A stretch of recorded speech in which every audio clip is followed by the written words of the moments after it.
31절로 40절까지 우리 함께 읽겠습니다.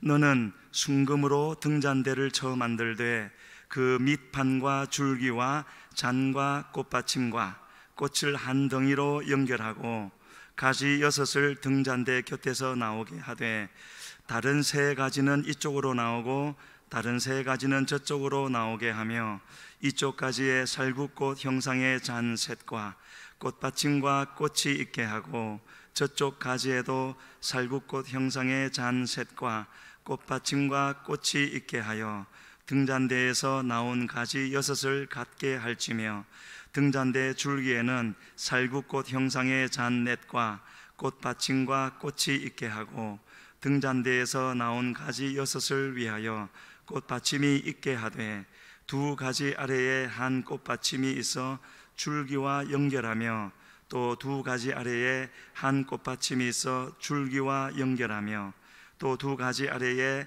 한 꽃받침이 있어 줄기와 연결하게 하고 그 꽃받침과 가지를 줄기와 연결하여 전부를 순금으로 쳐 만들고 등잔 7을 만들어 그 위에 두어 앞을 비추게 하며 그 불집게와 불똥 그릇도 순금으로 만들지니 등잔대와 이 모든 기구를 순금 1달란트로 만들되 너는 삼가 이 산에서 내게 보인 양식대로 할지니라. 아멘.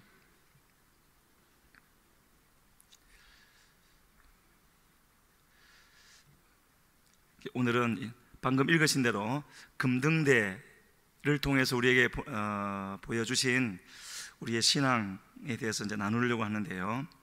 예수님이 공생애를 시작하실 때 특별히 마태복음 4장을 보게 되어지면 예수님은 처음부터 굉장히 많은 이적을 베푸시고 또 가르치셨습니다.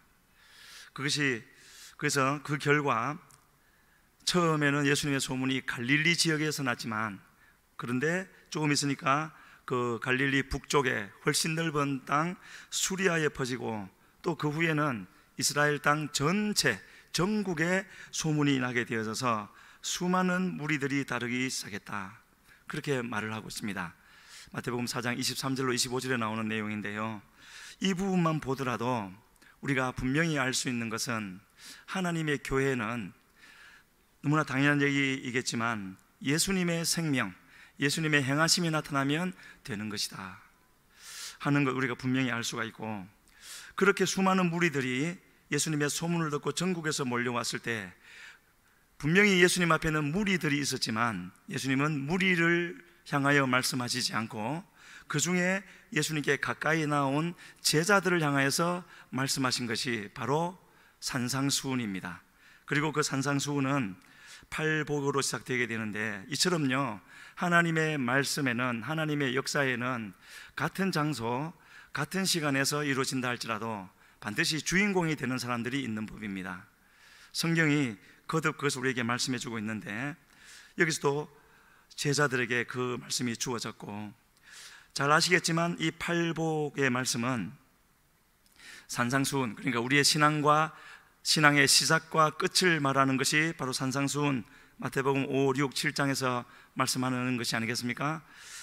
그 중에서도 이 팔복은 하나님을 믿고 구원을 받은 자가 이 땅에 사는 동안에 누릴 수 있는, 좀 더 정확히 말해서 반드시 누려야만 하는 최고의 삶, 여기서 말하는 8가지 복은요 그냥 눈에 보이는 복을 받고 좋다 하는 그런 복이 아니라 이 땅에 있을 수 있는 최고 지선의 복을 말하는 것입니다. 그 복 8가지를 말씀하시면서 이것을 반드시 누려야 될 것이다, 누리는 것이 선택이 아니라 누려야 될 것이라고 말씀을 하고 있는데, 그 잘 아시는 대로 그 8가지 복 중에 첫 번째가 심령이 가난한 자가 복이 있나니 아니겠습니까? 왜 심령이 가난한 것이 그러한 최고의 복, 그것도 8가지 중에서 맨 첫 번째 복이 되겠습니까? 하나님 없이는 살 수 없는 존재라는 것을 깨닫는 것, 그게 가난한 마음, 심령이죠. 지금 우리에게 그 마음이 있습니까? 있으면 팔복 중에 첫 번째 복을 누리고 있는 거고요, 여기서부터 나머지 7가지 복은 나오게 되어지는 것입니다. 만약에 없는 것 같으면 바로 우리는 그것을 위해서 기도해야 될 줄로 믿습니다. 이 8가지 복을 받아서 누리는 사람, 그 사람의 삶은 어떻게 되어질 것인가 하는 것을 집약해서 보여주시는 것이 8복 바로 다음에 나오는 바로 빛과 소금, 순서대로 말하면 소금과 빛이 되겠죠. 우리가 입버릇처럼 세상에 빛이 되고 소금이 되고 그렇게 하기를 원하고 또 그렇게 되기를 바라지만 우리가 원한다고 되는 일이 아닌 것이지요. 주님이 말씀하셨던, 바로 앞서 말씀하셨던 그 8가지 복, 그것이 내게 있을 때 바로 그 8복이 다른 사람들에게는 소금과 빛으로 나타나게 되어지는 것입니다. 그런데 오늘 이 금등대 말씀을 나누면서 왜 이것을 말씀드리느냐 하면은 이와 같이 소금과 빛 역할을 감당하기 위해서는 필요한 것이 있는데 바로 그 필요한 2가지가 오늘 금등대 말씀에서 찾아볼 수 있기 때문에 이렇게 먼저 서론으로 말씀을 드렸고요. 성소, 그러니까 성막에 있는 성소와 지성소에 여러 가지 기구들이 있는데 그 기구들은 크게 2가지로 분류할 수가 있습니다. 첫 번째, 주 재료를 조각목, 아카시아 나무로 만들었지만 그 나무 위에 금으로 싸서 조각목의 모습은 보이지 않는 그런 기구가 있는데 거기에는 법궤가 있겠고 분향단 그리고 떡상 이렇게 있죠. 하지만 처음부터 금 덩어리, 정금, 순금 덩어리로 만든 것도 2가지가 있는데 금등대와 그리고 법궤 위에 있는 바로 속죄소, 시연소, 시연좌라고 부르는 그 2가지가 되어집니다. 조각목을 금으로 쌌다라는 것은 잘 아시겠지만 이 조각목은요, 나무에 원래 가시가 많고 그래서 그 나무를 잡는 사람을 찌르고 또 껍질이 아주 굳어서 잘 벗겨지지 않는다 합니다. 그런데 그 껍질을 두고는 쓸 수가 없는 것이죠. 그리고 나무가 단단해서 이렇게 저렇게 좀 잘라서 다듬으려고 해도 잘 다듬어지지 않는, 그리고 이 태생이 자라면서 똑바로 자라지를 못하고 뒤틀려 자라는 그런 나무이기 때문에 곧은 목재로 쓸 수가 없는, 도무지 주님 나라에 쓸 수가 없는 그런 것이 이 조각목인데, 그런 조각목을 주님은 많은 과정을 거쳐서 가시도 뽑아내고 껍질도 벗겨내고 얼마나 아프겠습니까? 그리고 자르고 또 마침내 준비시켜서 금을 씌워 주셔서 성소에 합당한 것으로 만들어 주신다. 바로 그것이 이제 그 의미가 되어지고, 근데 오늘은 이제 금등대에 대해서 나누려고 하는데, 말씀드린 대로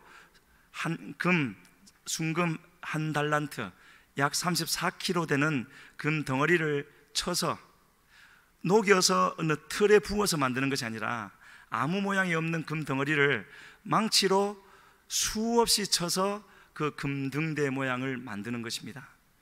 만약 우리가 금이라면, 금이 되었다면 정말 좋은 일이겠죠. 불순물이 다 빠졌다는 것 아니겠습니까? 그 정금이 되는 자리에도 이르지 못하는 경우도 많이 있을 텐데, 정금이 되었다는 것 자체로도 얼마나 하나님의 큰 은혜이지요. 그러나 그것으로 끝나지 않고 망치로 몇 번쯤 두드리면 그런 모양이 나오겠습니까? 수천 번이겠습니까? 수만 번이겠습니까? 그런 과정을 사람은 할 수 없는데 하나님은 우리에게 그런 과정을 허락하셔서 우리가 죽겠다고 말을 할 때에도 주님은 우리를 만드시는 그 과정을 전혀 늦추지도 아니하시고 은혜를 베푸시면서 그렇게 만들어 가시는 우리 주님이라는 것을 생각해 볼 수가 있습니다. 이렇게 만들어진 금등대가 해야 할 사명은 무엇인가? 잘 아시겠지만 이 성소 안은 창문이 하나도 없습니다. 그 말은 빛이 전혀 들어오지 않는다는 것이죠. 빛이 없으면은 아무리 준비된 제사장이 있어도 일을 하지 못하지 않겠습니까?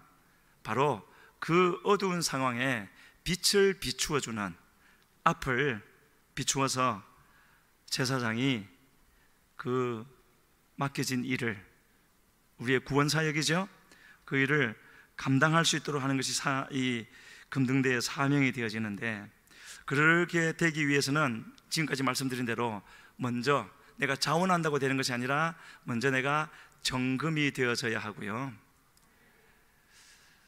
그리고 수십만 번, 수백만 번이 되었든지 모양이 만들어질 때까지 망치로 두드림을 받아야 되는 것입니다.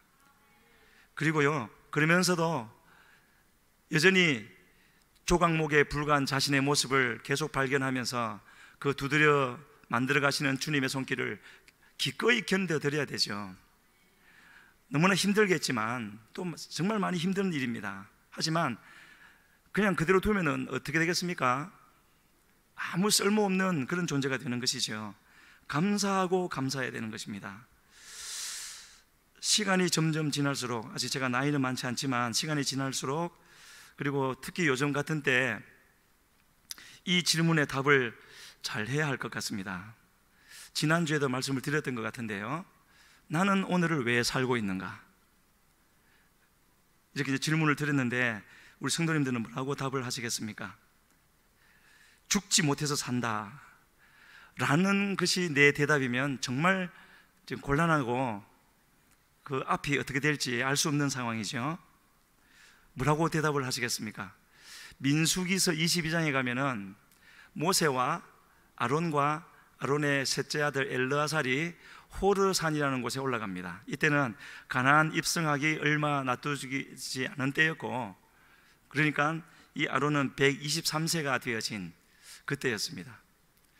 올라가서 이 대제사장인 아론은 자기가 입고 올라간 대제사장의 에봇을 하나하나 벗어서 같이 따라온 자기 아들 엘르아살에게 입혀주고요, 그리고 그 자리에서 죽죠. 왜 그 자리에서 죽었습니까? 123세가 되어서 그렇겠습니까? 그 높은 산을 올라갈 수 있는 건강이 있었는데요, 사명이 다했기 때문이죠.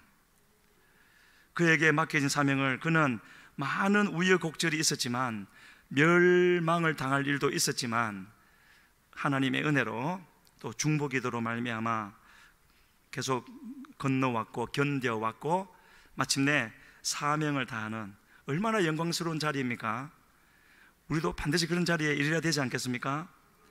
그래서 아론은 더 이상 이제 이 땅에서 해야 할 의무, 좋은 말로 해서 사명이 없기 때문에 이제 본향으로 돌아오라고요.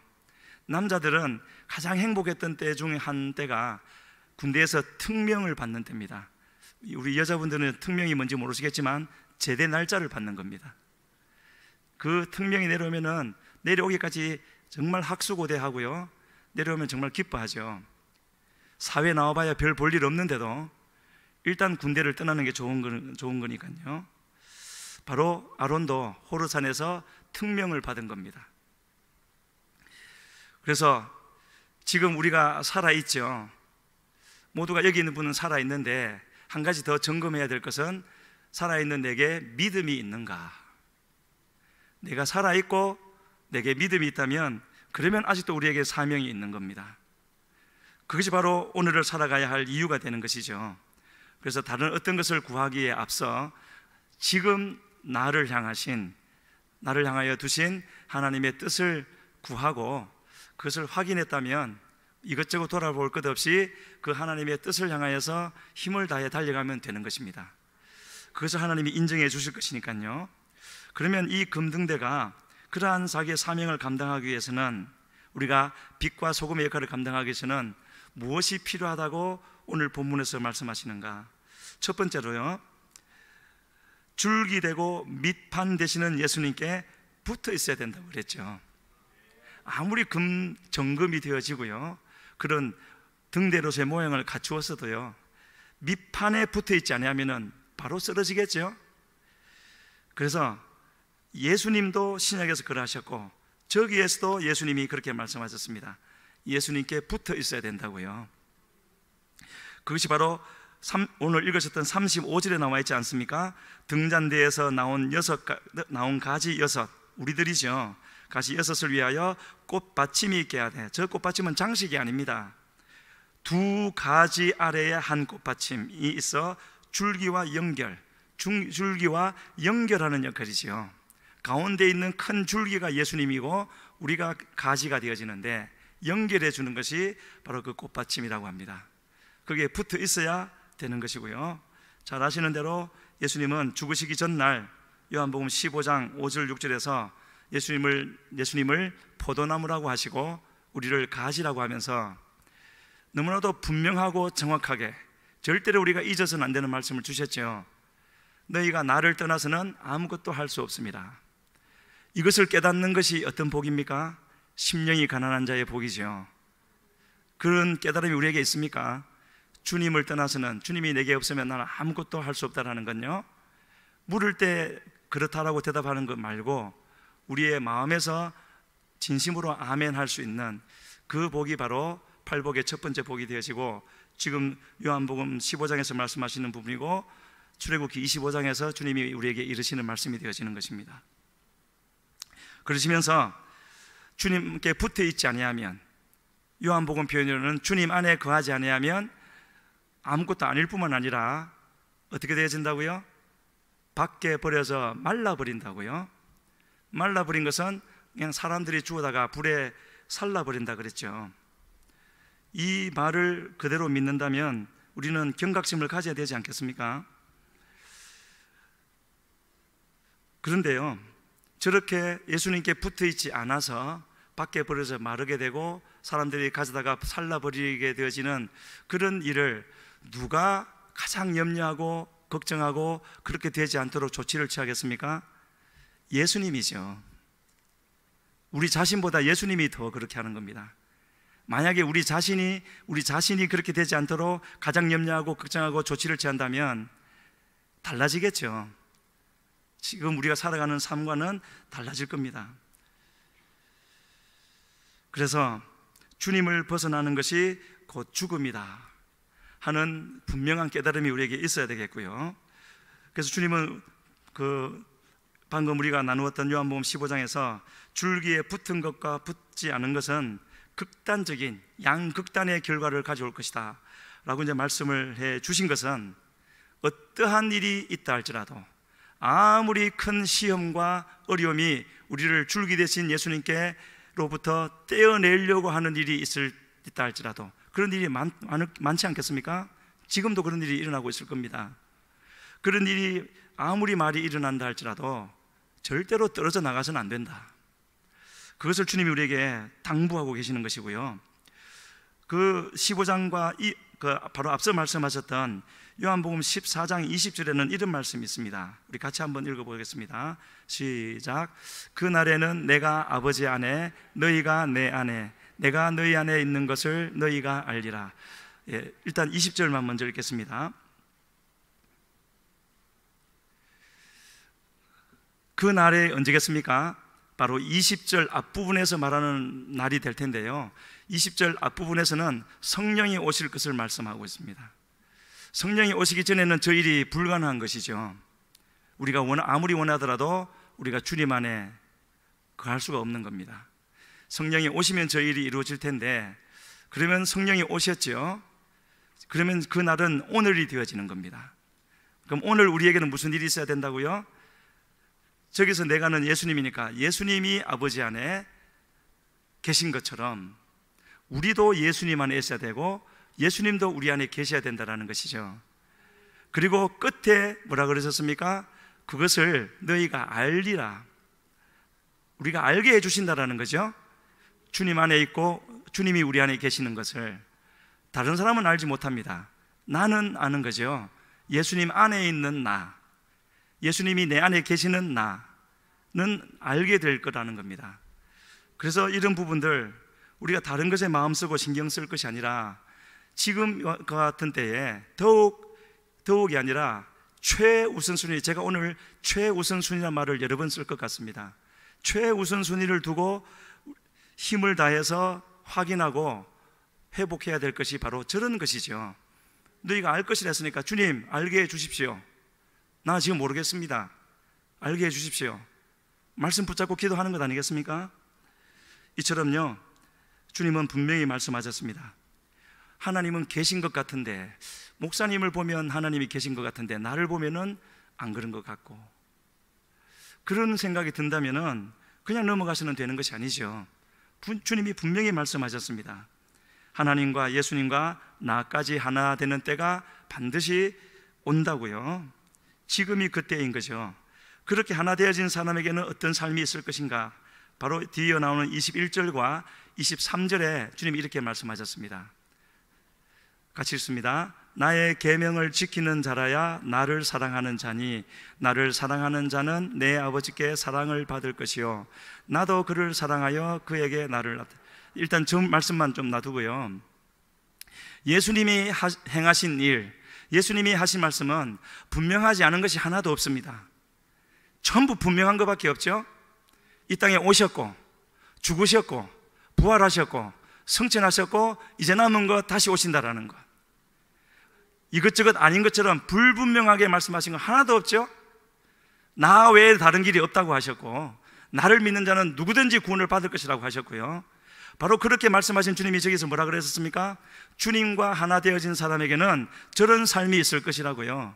주님의 계명을 지키는 일이 있을 것이고 그것이 바로 주님을 사랑하는 것의 표현이 될 것이고, 그렇게 되어지면 주님도 그것을 아셔서 하나님 아버지가 우리를 사랑해 주실 것이고 예수님도 우리를 사랑해 주셔서 그에게 예수님을 나타내 주신다고요. 23절 읽겠습니다.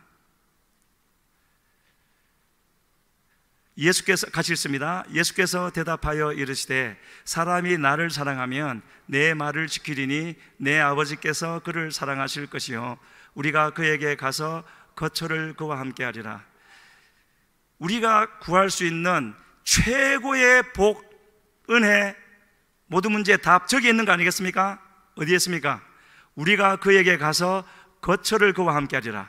우리면은 하나님, 예수님, 성령님 삼위 하나님인데 삼위 하나님이 오셔서 나와 거처를 함께 하신다면 그 외에 문제될 거 있겠습니까? 근데 어떤 사람에게 그렇게 해주시겠다고요? 21절 말씀 그대로 다시 한번 하신 겁니다. 나를 사랑하면 내 말을 지키리니 그러면 아버지께서 사랑하실 것이고 거처를 함께 해주시겠다고요. 가장 중요한 것 아니겠습니까? 우리의 마음은 지금 어디를 향하고 있습니까? 저 말씀은요, 대한민국 국적을 얻은 자, 여기 계신 분은 다 대한민국 국적을 가진 분이죠. 대한민국 국적을 받은 자에게 대한민국 헌법을 지키라고 하는 것과 같은 거죠. 아, 그거 왜 지킵니까? 귀찮게 그렇게 하시겠습니까? 그 헌법을 지키면 우리가 지키는 의무보다 셀 수 없이 많은 그 복들이, 보장들이 그 안에 있는 것인데 그걸 다 누릴 수 있게 해주시겠다라는 거죠.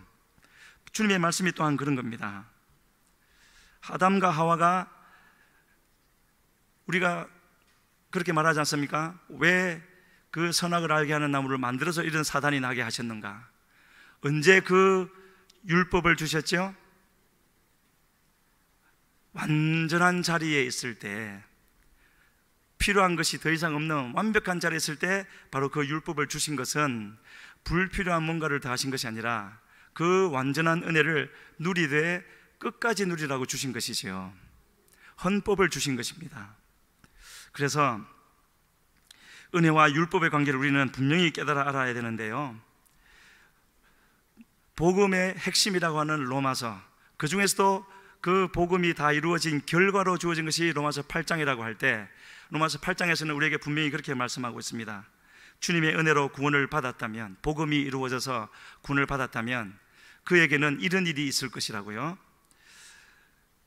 스크린은 뜨지 않겠지만 제가 말씀을 드리겠습니다. 먼저 어떤 일이 있을 것인가?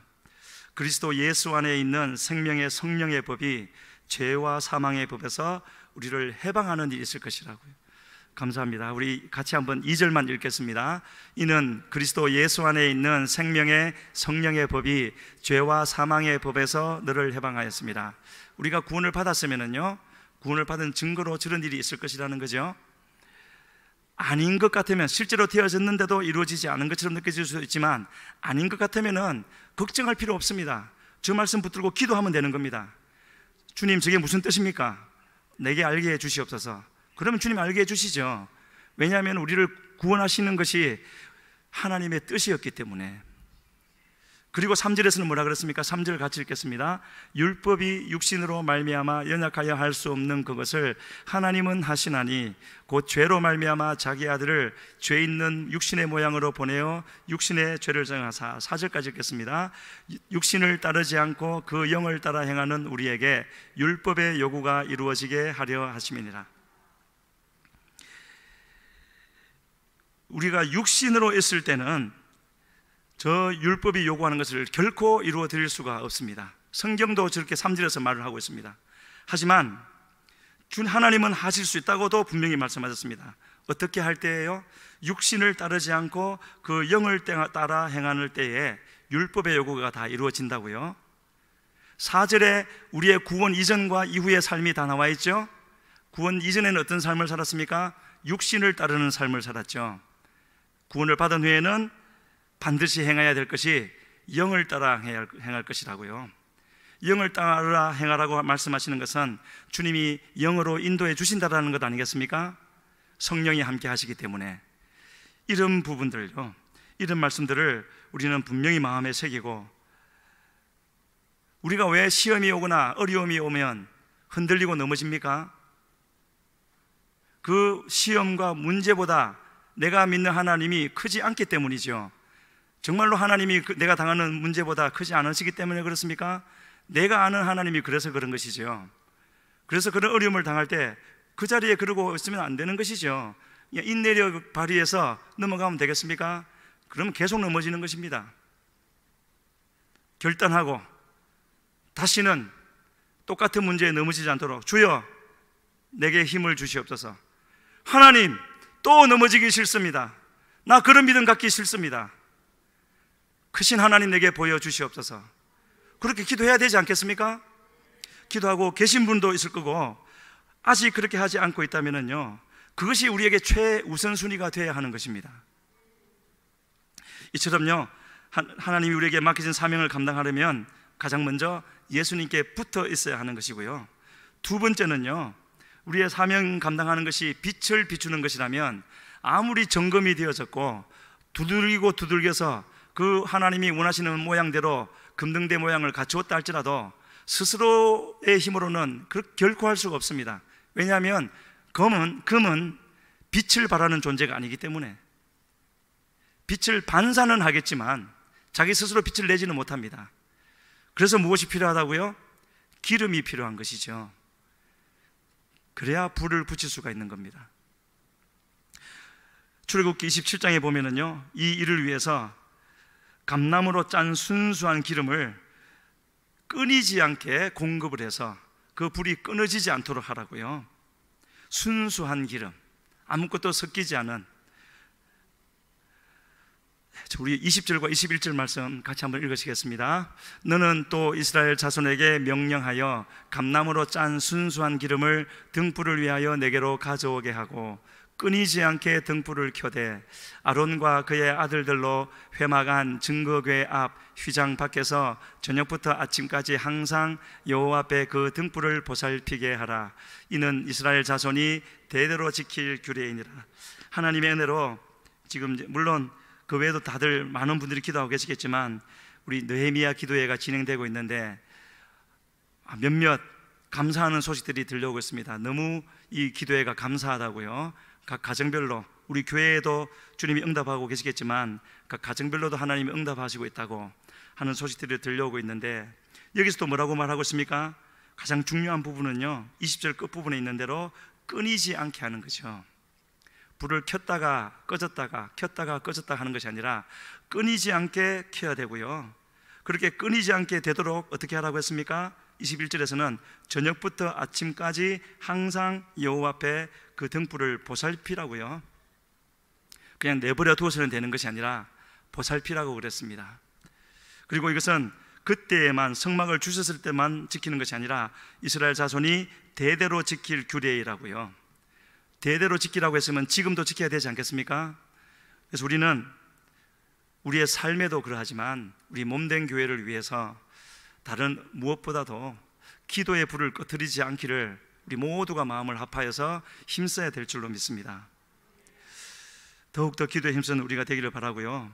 그래서 더욱더 기도에 힘써서 기름으로 계속 채워져야 되는 거죠.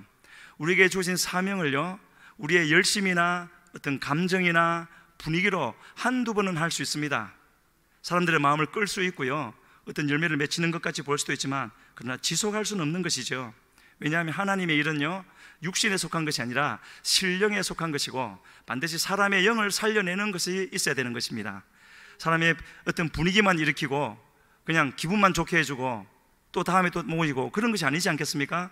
하나님을 알지 못하던 자가 하나님을 알게 되고, 죄를 감추고 죄가 있는 줄도 모르던 자가 빛을 비추어서 자기의 죄를 깨닫게 되어짐으로 회개하여서 새롭게 거듭나는 일이, 그런 일이 있는 것이 신앙이고 예배가 아니겠습니까? 그렇게 하려면은요, 우리의 힘만으로는 되는 것이 아니라는 것이죠. 그런 일을 감당하기를 원하실 줄로 압니다. 정말로 원한다면은 우리는 지금보다도 더욱더 기도해야 되겠죠. 아무 열매도 없이 그냥 하루하루 살아가는 그런 삶을 살고 싶지는 않습니다. 그래서 고린도전서 4장 20절에서는 하나님의 나라는 말에 있지 아니하고 오직 능력에 있습니다, 그렇게 말을 했습니다. 그러면 우리는 다시 한번 되돌아봐야 되지 않겠습니까? 내가 전하는 하나님 나라는 말로만 되어지고 있지는 않은가?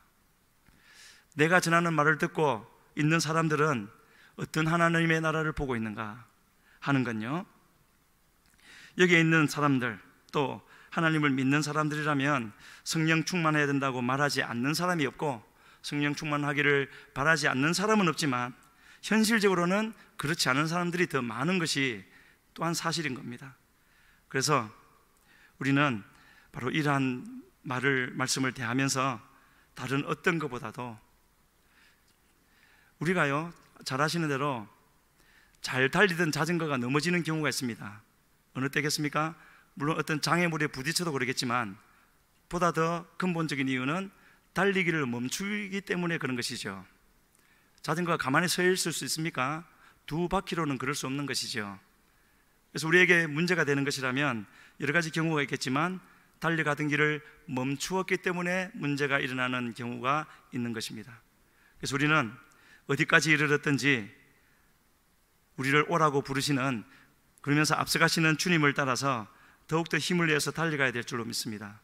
만약 지금 내가 힘이 없고 좀 슬퍼하고, 낮에 우리 어떤 집사님이 그러시는데, 근무하는 병원에 어떤 중이 입원을 했는데 우울증으로 입원했다 합니다. 그 사람도 자기 나름대로의 길을 달려가지 않은 거죠. 도를 구하는 사람이 왜 우울증에 걸리겠습니까? 우리에게 문제가 없기를 구하기 이전에 우리에게 주어진 길을 정말 힘을 다해서, 누가 옆에서 붙잡아도 그 붙잡음을 뿌리치고 계속 달려갈 수 있는 그런 우리가 되어야 될 줄로 믿습니다. 우리가 초대교회로 돌아가자는 말을 자주 하게 되어지는데, 그때는 아마도 초대교회에 있었던 그런 성령의 역사, 능력의 역사가 다시 일어나기를 바라는 마음의 표현으로 그렇게 하게 되어지는데, 물론 중요한 부분이긴 하지만 초대교회라는 말을 할 때 보다 정확한 관점은요, 이런 것이라고 할 수 있겠죠. 그런 예수님의 제자들은요, 오순절 성령이 임하시고 나서야 비로소 능력을 행했던 것이 아닙니다. 마가복음에 보게 되지만, 다른 복음서도 그렇지만은요, 마가복음 6장에 보게 되어지면 예수님이 12제자를 둘씩 보내시면서 더러운 귀신들을 제하는 권능을 주셔서 보냈고, 가서 말씀을 전하고 기도했을 때 많은 귀신을 쫓아내고 많은 병자들을 낫게 했다고 그랬습니다. 놀라운 역사가 일어났지 않습니까? 그럼에도 불구하고 그들은 결정적인 순간에 예수님의 이름을 배반하고 자기 목숨을 위해서 도망가 버렸죠.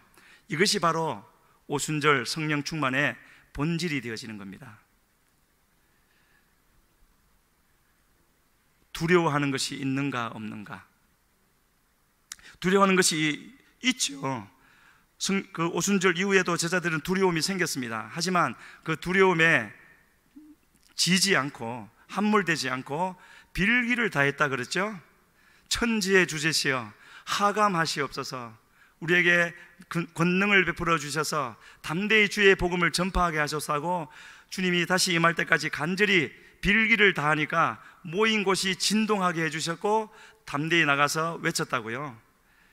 여전히 자기들을 죽이려고 하는 똑같은 분위기 속에 있었지만 그들은 거리로 쏟아져 나가서 예수님을 다시 외쳤고, 그리고 그 외침 속에 하나님의 능력이 나타나서 수많은 사람들이 돌아왔다고 말하고 있지 않습니까?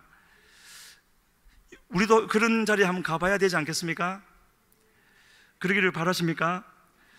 그래서요, 우리가 하나님의 아들이 되었다라는 것은 이런 어려움이 있느냐 없느냐, 또 어려움이 얼마나 있느냐 하는 거기에 있는 것이 아니라, 내게 찾아오는 이런 어려움들을 내 힘으로 대처해 나가고 있는가, 아니면은 하나님께 구하여서 하나님의 방법으로 처리해 나가고 있는가, 그것이라고 할 수가 있겠죠. 6월절로부터 무교절 그리고 오순절에 이르기까지 불과 50일밖에 되지 아니하였습니다. 그때까지 이 제자들은요, 예수님과 다니면서 훈련도 많이 받았고 말씀 공부도 많이 했고 그렇게 했지만, 그러나 이루어지지 아니하였죠. 마지막 한 가지 남은 것, 바로 주님이 떠나시면서 하신 말씀, 기도하라 했죠. 기도하라고 말씀하셨고, 주님이 약속하신 것이 오실 때까지 기도라고 하셨고, 그렇게 기도했을 때 그 기도 이즘만 하더라도 그들은 자기의 목숨을 위해서 도망갈 수밖에 없는 그런 자들이었지만, 이제 약속하신 성령이 오셨고 그 성령이 그들 속에 내주하심으로 그들은 그 모든 두려움을 이길 수가 있는, 두려움이 무엇인지 알지도 못하는 그런 존재가 되어져서 담대히 외쳤던 그들인 것을 보게 되어집니다. 참으로 부러운 모습이고요, 반드시 우리 또한 그렇게 되어야 될 줄로 믿습니다.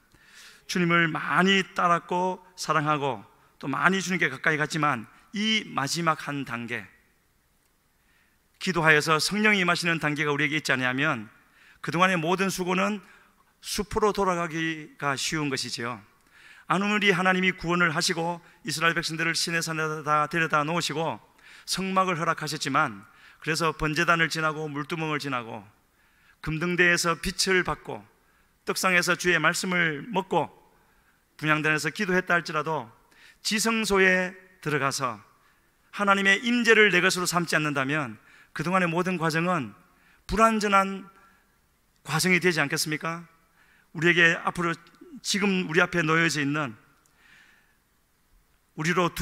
아직도 우리가 두려워하고 있다면, 아직도 힘들어하는 것이 있다면, 그거는 다른 것이 아니라, 내게 찾아오는 이 어려움이 크기 때문이 아니라, 너무나 큰 적이 왔기 때문이 아니라, 아직도 내가 반드시 가야 할 그 자리에까지 가지 못한 것이고요, 가지 못했다면 하나님은 분명히 지금도 말씀해 주고 있는 것입니다. 어떻게 하라고요? 그 자리까지 가라고요. 기도하여서, 우리가 그렇게 기도하는 것, 목숨 걸고 모든 것을 걸고 기도하는 것 외에 우리에게 쓸 수 있는 다른 방법이 있습니까? 있는 사람은 그렇게 기도하지 않아도 되겠지요. 만약 우리에게 그런 다른 방법이 없다면 우리는 오늘 이후로 더욱더 기도에 힘쓰는 우리가 되어야 될 줄로 믿습니다. 모든 것을 걸고 주님 앞에 기도해야 되지 않겠습니까? 그렇게 해서 아무 것에도 숨지 아니하고 두려워하지 아니하고 거리로 쏟아져 나가서, 예수님이 구주이시라고요, 주님은 살아계시고 믿는 자에게는 구원을 베푸시는 주님이시라고 담대히 외칠 수 있는 우리가 되어야 되지 않겠습니까?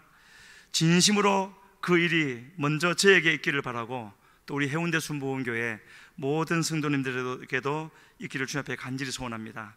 이 일은 달리 되어질 수 있는 것이 아니라 주님이 허락하신 성령으로 충만히 채워지게 될 때에야 비로소 되어진다라는 것 우리가 잊지 아니하고요, 주님이 우리에게 주신 말씀 중에 이런 말씀이 있죠. 술 취하지 말라, 이는 방탕한 것이니 오직 성령의 충만을 받으라. 이 말씀 가지고요, 술 먹어도 되는데 취하지만 않으면 된다라는 그런 말을 하는 사람은 아직도 주님을 알지 못하는 사람인 겁니다. 술 먹고 싶어서 하는 말이죠. 주님의 메시지는 무엇이겠습니까? 성령의 충만을 받으라는 겁니다. 그래서 우리가 이 시간에 모인 것도, 모이지 말라고 하는데도 모이는 것도요, 다른 것이 아니지 않겠습니까? 주님이 우리와 함께 하시고 그 성령이 우리 속을 채워주시고 우리를 바꿔주시기만 하면 모든 것이 달라지는 것이죠. 상황은 똑같지만 다 달라지는 것입니다. 왜냐하면 내가 바뀌기 때문에, 내가 보는 눈이 달라지기 때문에 문제는 그대로를 할지라도 모든 것이 새롭게 보여지는 것이고, 그렇게 달라진 우리를 통하여서 주님은 새로운 일을 이루어 주실 줄로 믿습니다. 그래서 오늘 우리가 살아갈 이유 세 가지를 말씀드리고 우리가 기도하겠는데요, 지금 내게 일어나는 모든 일, 그 일을 바꾸려고 하는 것이 아니라 하나님, 이 모든 일을 통하여서 아직도 내게 있는 불순물을 빼주시옵소서. 그래서 나를 정금으로 만들어 주시옵소서. 정금으로 만드신 후에 나를 끊임없이 망치질해 주셔서 내가 원하는 모습이 아니라 주님이 원하는 모습으로 바꾸어 주시옵소서. 그리고 바꾸어지고 나면은 성령의 기름을 가득히 채워 주셔서 이 어두운 세상에 주의 빛을 비추는 주의 금등대 역할을 감당하게 해 주시옵소서. 우리가 간절히 주님께서 들어주실 때까지 기도하면은 주님의 반드시 이루어 주시고, 지금 있는 우리에게 있는 문제가 무엇이 되었든지 우리는 이기게 해 주시고 우리에게는 문제되지 않게 해주실 우리 주님이신 줄로 믿습니다. 이 시간에 우리 주여 크게 부르시고, 하나님, 이 세 가지 기도 제목 가지고 나아가오니 주여 역사하여 주시옵소서. 회개의 역사가 일어나게 하여 주시고, 정결하는 역사가 일어나게 하여 주시고, 충만케 되어지는 역사가 있게 하여 주시옵소서. 주여 부르시고 기도합니다. 주여.